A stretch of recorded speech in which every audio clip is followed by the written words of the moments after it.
this is a good news story. And it's not done yet, though. I mean, we have a long ways to go for the rest of this story.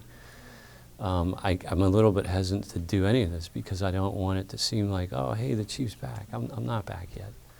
I have a big battle ahead of me. Charleston's police chief, Luther Reynolds, explained he knows the ravages of cancer. Cancer's a tough thing to hear the first time you hear it. It can hurt bodies and tear apart families.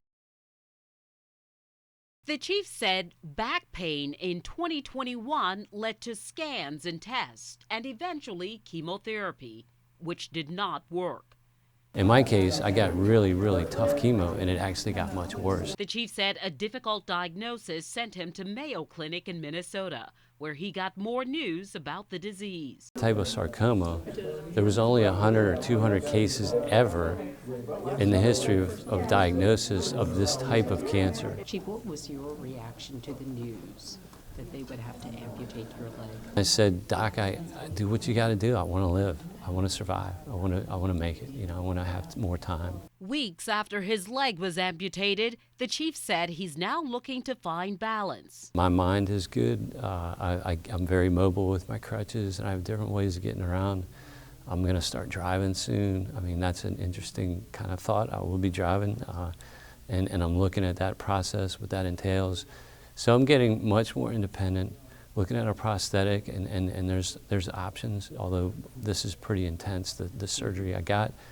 But there are options for me, and I'm already exploring some of those things. Chief, you have deliberately shared so much of this process with the community. We watched you get your head shaved. We watched you speak with your department, and now you're sharing this part of your story.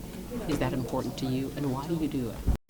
I think the biggest reason is to help others, to encourage others. People that are struggling, they're kind of in a place where they maybe don't have all the support that they need, you know, or maybe there's somebody who's a neighbor who's on the sideline that sees somebody, maybe they'll get more engaged.